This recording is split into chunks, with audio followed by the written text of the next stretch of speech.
Gek oor haar eie Afrika Ondier episode 127.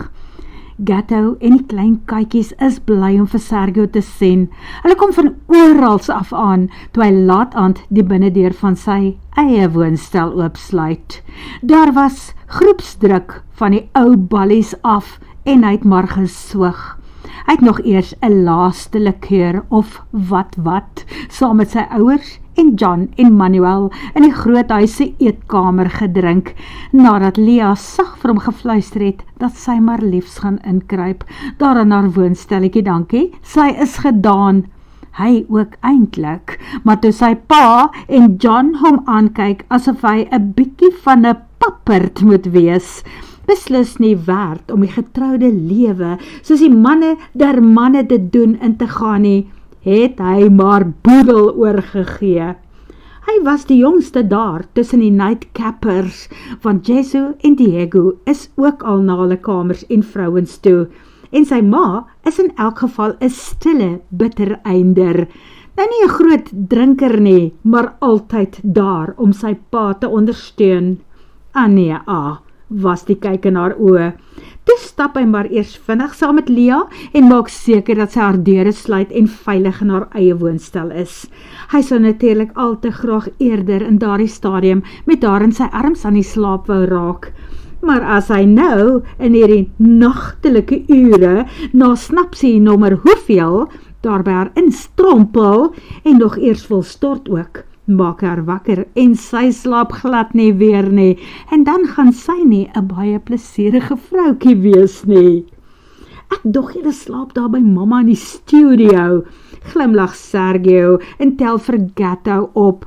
Binne in die woonstel skop sy lang bene en hy sit haar neer en 4 gelukkige grys lyfies sny 'n lyn vir die koningsgroote bed daar. Sergio stort vinnig. Hy droog af en trek 'n teehemp en kortbroek aan. Die aand het koel geword nadat dit toegetrek en weer 'n bietjie begin reën het. Hy wil net vir homself 'n lêplek tussen sy katte vind toe hy iets in die gang daar buite hoor. Hy stap haastig na sy deur toe om deur die loerglasie te gaan kyk. Dit sal hemels wees as dit Lia's wat wakker geword het en nou voor sy deur staan. Dit raak vir hom al hoe moeiliker om deur 'n nag te kom as sy nie langs hom in die bed lê nie. Hulle hoef nie eens aan mekaar te raak nie. Sy moet net daar by hom wees. Maar dit is nie Lia nie. Dit is Mika met Arend wat daar by haar deur staan. Mika sluit haar kamerdeur oop en stap in, en net voordat sy dit weer toemaak, versag die uitdrukking op haar gesig en sy tree vorentoe. Arend kry 'n kus op sy lippe. Daarna gaan die deur in sy gesig toe. Die man staan vir 'n oomblik daar soos 'n standbeeld, voordat hy omdraai om na sy woonstel terug te stap. Sergio wens dat Lia nou saam met hom hier was om dit te kon sien. Haar romantiese hartjie sou hom beslis verseker het dat dit 'n stap in die regte rigting is. Hy draai om en bekyk sy bed. Daar is katte oral oor. Die maklikste manier om hulle te laat verskuif is om kos in hulle bakke te gooi. 4 bakkies, want toe die blokkies die blikbakkies tref, spring 4 grys lyfies gelyk van sy bed af en storm op hulle bakkies af. Sergio duik vir sy kussing en skuif behaaglik onder sy stopdeken in. Wanneer die eetery verby is, moet die troppie grys Afrika katte hulle self maar rondom hom kom drapeer. Of bo op hom, want die eerste 2 is al terug, bo op sy bors. Hy loer vinnig op sy selfoon om te sien of daar belangrike boodskappe vir hom wag. Daar is toevallig sy baase wat antwoord op die voorstel wat Sergio gemaak het. Die grond waarop Ralph Jameson begin bou het, wat heel moontlik beskikbaar kan raak, sou hulle dalk belangstel om dit te koop. Verseker stel hulle belang, en hulle het werk gemaak van die moontlikheid, sien hy nou, hulle die man opgespoor. Nou sien hulle hom Dinsdag aand by die buffelplaas daar naby.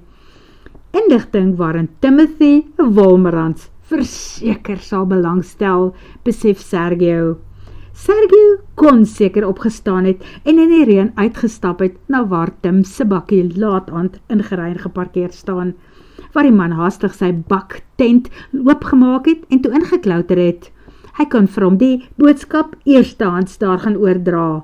Maar nee, die arme drommel slaap seker al. Toe stuur hy vir hom 'n WhatsApp. Ralph Jameson ontmoet my base, môre aand by die Buffelplaas hier naby. Jy weet waar het is, jy het ook al blykbaar daaroor geslaap. Die boodskap kom byna onmiddellik terug. Wow, dankie ja. Daardie man bly ons ontglip. Sal jy my asseblief môre aan jou base voorstel en vir hulle die situasie verduidelik?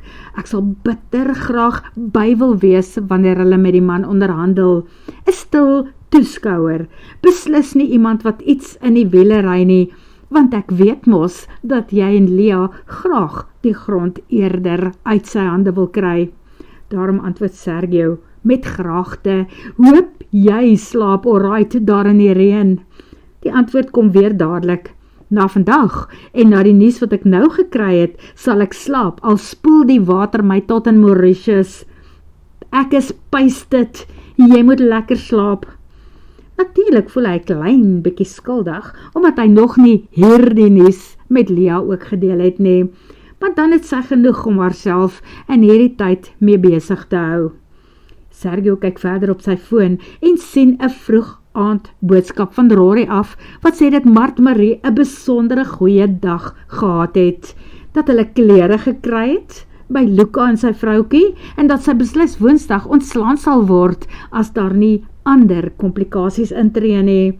En toe is daar nog 'n boodskap van Rory, wat hom skielik laat regop sit en die katte met 'n boog laat trek. Gits ou Serk, en nou het ek nie vir Gatto vandag vir jou gedoen nie. Hoop jy toe maar self ingespring in die operasie gedoen?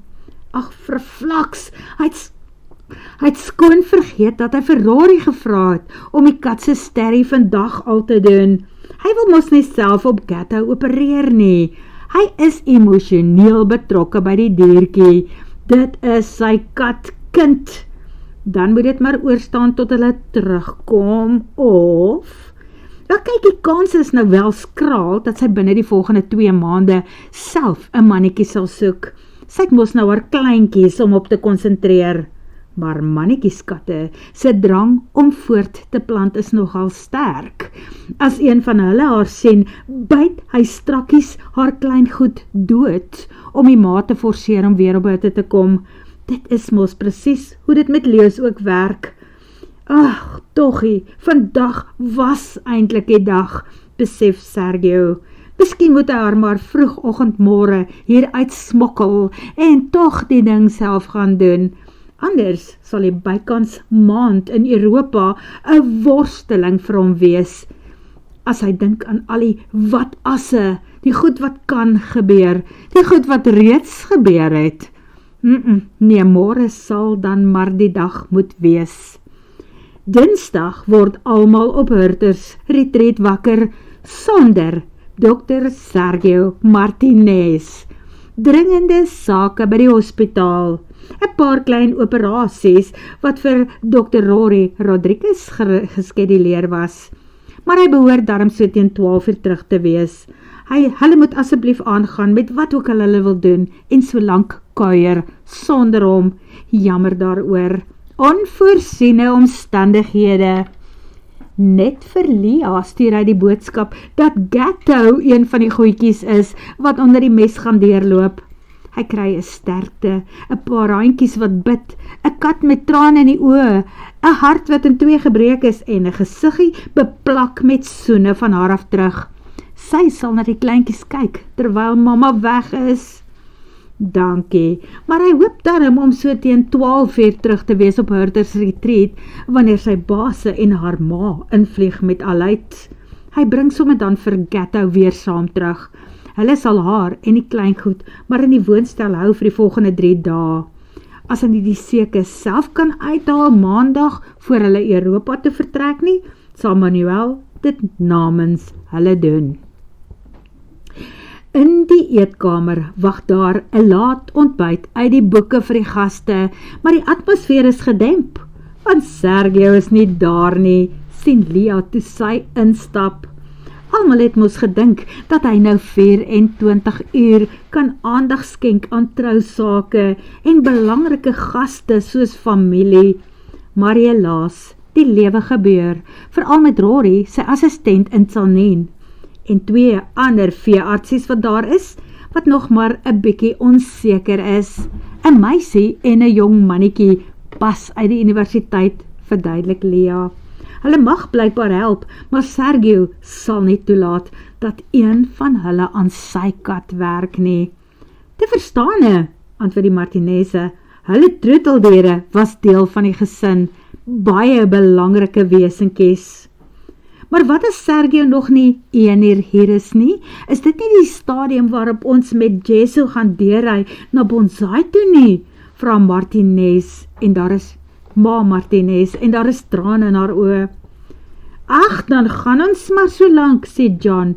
Lia en Sergio sal wel agterna kom met sy bakkie. Hy sal in elk geval eers 'n paar woorde met sy baas moet praat, wanneer hulle ook al hier aankom. Waar is Mika? Vra Lia, nadat sy bietjie rondgekyk het. Sy het 'n ou vriend hier buite raak geloop, en hulle het vroegoggend al saam hier weggery, antwoord Arend.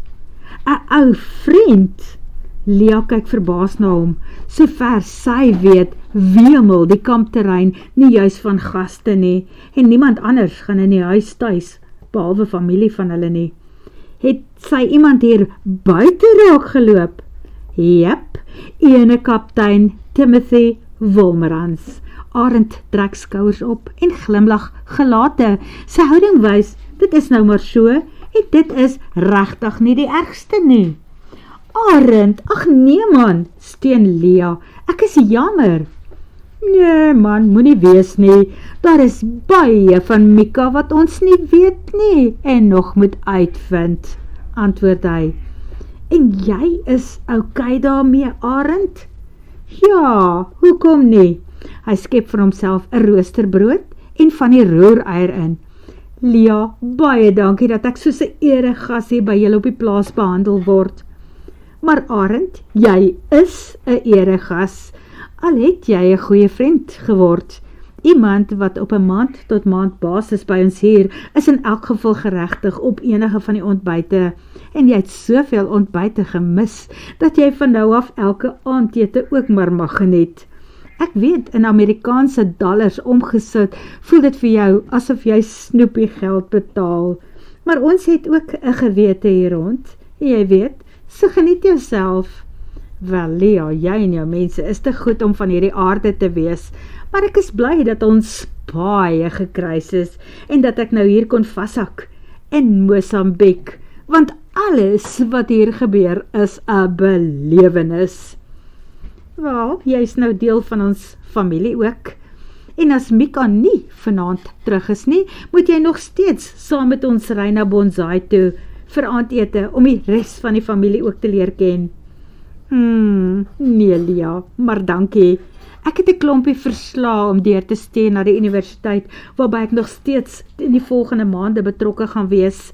Ek het genoem dat ek begin navorsing doen het hier oor die siektes en parasiete van Afrika, en nou wil hulle my op hulle betaalstaat hou, al mag ek weer praktiseer as mediese praktisyn ook.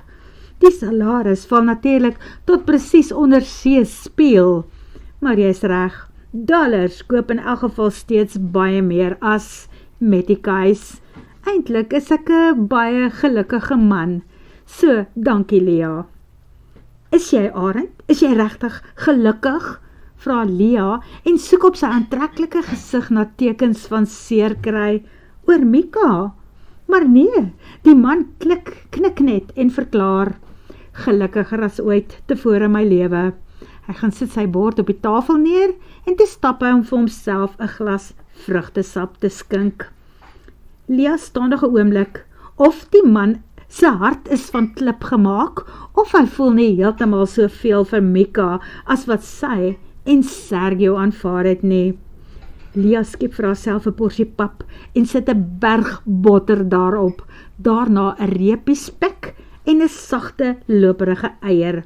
Sy kry 'n koppie tee en gaan sit langs Arend, waar daar nog 'n stoel oop is. Net toe kom daar 'n stem WhatsApp van Sergio deur. Sy besluit om dit hardop te speel, sodat die ander dit ook kan hoor. Gatto se operasie is verby. Die werk wat oorbly, gaan hy in sy personeel se hopelik bekwame hande laat. Hy bring sy geliefde pasiënt huis toe en dan sal hy net eers wil seker maak dat sy gemaklik is. Lia telefoon op en stap een kant toe. Sy bel vir Sergio terug, ten spyte van die geen selfone beleid aan die tafel hier op Hurters Retreat nie.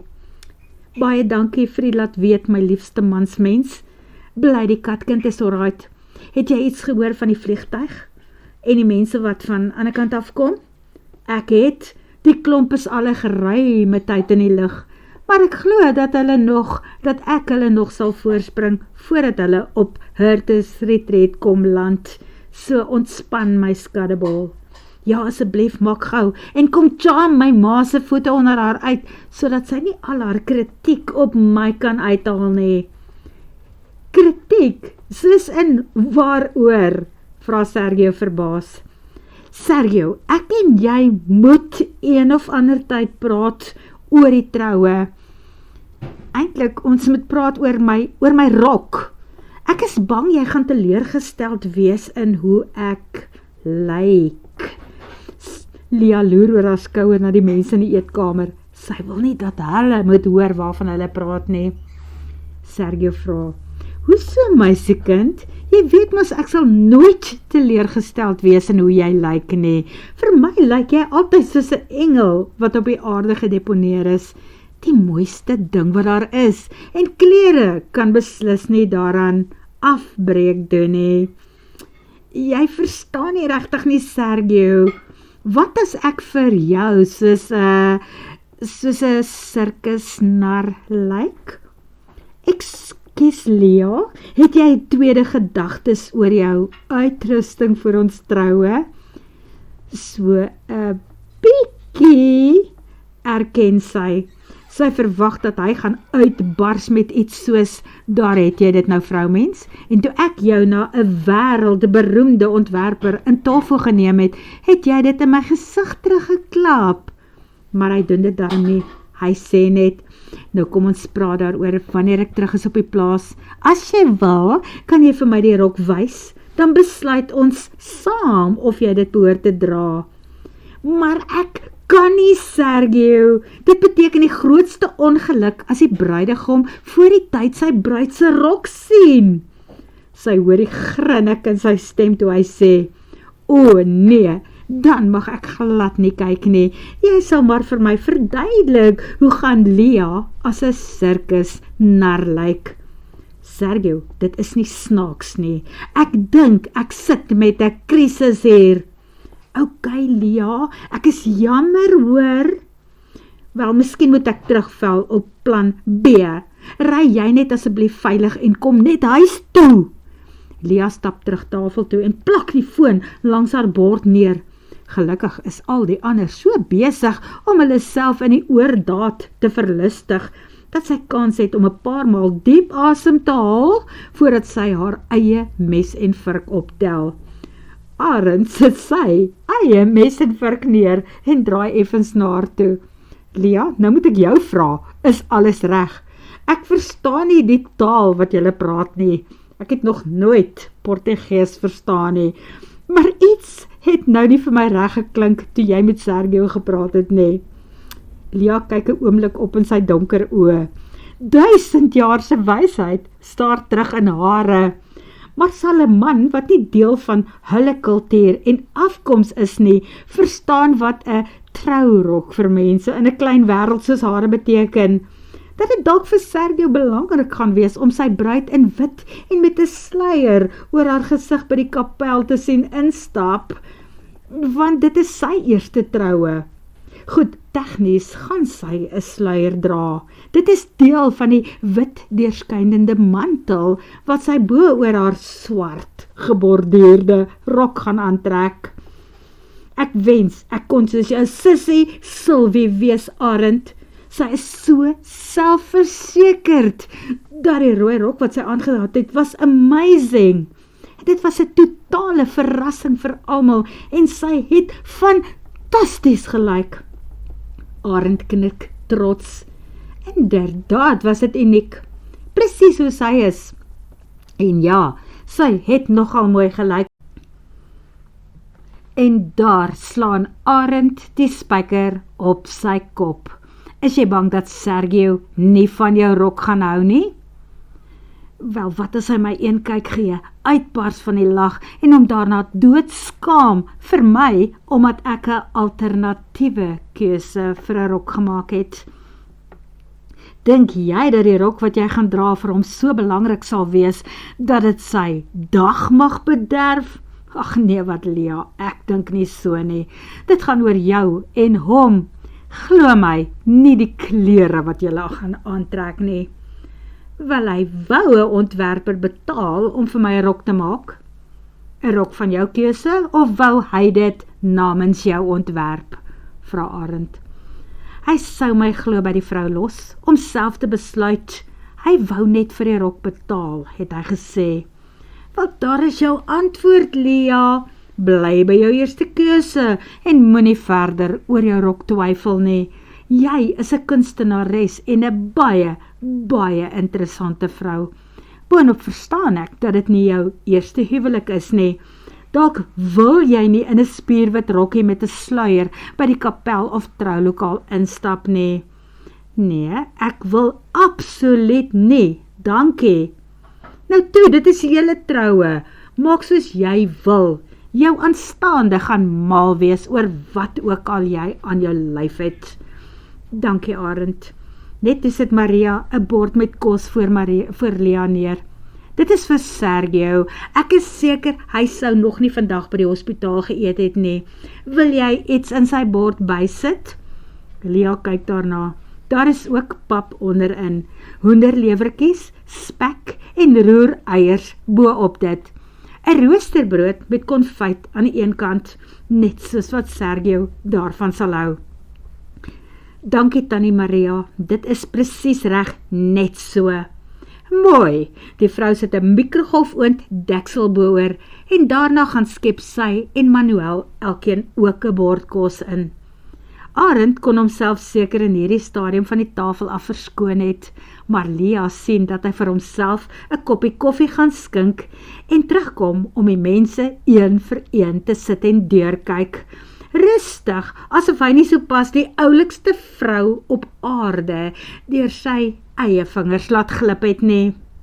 Lia sit ook en dophou, maar sy hou die pad dop. Sy wil sien as Sergio met Gatto inry.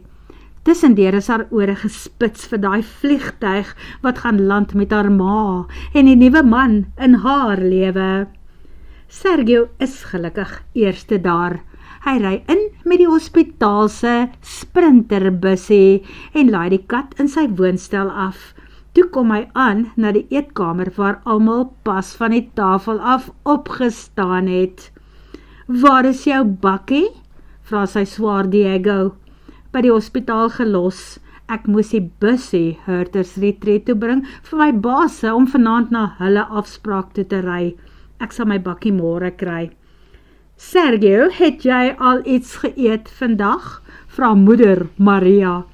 Nee, nog nie, maar ek is nie honger nie. Nou sit, ek stuur jou kos kombuis toe, dit moet warm gemaak word. Maar ek sal later eet, keer Sergio desperaat. Jy sal nie later eet nie, jy sal nou eet, beveel Maria hom, en hy sak op 'n stoel langs die tafel neer, en toe gaan sit almal maar weer by hom. Almal, behalwe Arend, wat uiteindelik sy gaping sien en uitglip om te gaan werk, en Lia, wat gang af drafstap om na Gatto en die kleintjies te gaan kyk. 'n halfuur later hoor sy dit, die vliegtuig wat oor die plaas begin sirkel. Die lugruim raak hier so besig, so Seattle International, brom haar pa, toe sy by Sergio se glasdeur uitglip, om saam met hom in die bakkie te klim, wanneer hy na die aanloopbaan toe ry. Agter hulle kom Sergio en Jesu, met die sprinterbussie aan om sy baas te ontvang. En natuurlik sy aanstaande skoonma. Lia wonder vir 'n oomblik of hy dalk hier op sy senuwees mag wees. Toe besluit sy, waarskynlik glad nie. Hy het mos al sy aanstaande skoonma ontmoet, net voor sy weg is Portugal toe. Nou sien hy haar mos vir die eerste keer weer daarna. As hy senuwees het oor die situasie, wys hy dit beslis nie. Hy het dit nie nodig om senuwees te wys nie. Hy hoef vir niemand te beïndruk nie. Hy is mos perfek, 10 uit 10, net soos wat hy is, dink Lia by haarself. Nie net vir haar nie, waarskynlik vir al die mense rondom hom met wie hy te doen het. Dan is hy nog mooi en lank ook daarby. Hy lyk soos 'n model. Sy weet nie wat dit is wat hy in haar sien nie. Maar nou ja, laat sy nie verder moeilikheid soek met haar eie uitgerafelde gemoed nie. Haar selfbeeld het vanoggend die seesand op bodem van see bereik en sy kyk op na die windkous wat soos 'n vlag van die Titanic bo oor hulle troon. Natuurlik doen Aleid weer eens 'n perfekte landing. Lia vat haar pa se hand toe die deur van die tuigie oopgaan, wat die trap laat oopvou. "Is jy okay, John?" vra sy. "Beter as ooit, my poplak. Hier's niks seerie binne in my nie, net mooi herinneringe, en dit sal eintlik goed wees om jou ma weer te sien, en dat dit met haar goed gaan. Ons kan beslis vriende wees. En jy, my kind, is jy alright?" "Vriende, pa?" vra Lia ontsteld. "Is dit wat oorgebly het na julle passievolle liefde? Vriendskap? Pa, ek wil nie hê dat ek en Sergio ook eendag voor mekaar moet staan en besluit dat daar vir ons 'n wonderlike vriendskap oorgebly het nie." "Ag nee, wat Lia, ek glo nie, ruk jouself reg. Julle is daarom nie meer so jonk soos wat ek en Emily was nie, en sy het altyd 'n hinkering gehad om eendag hier weg te gaan.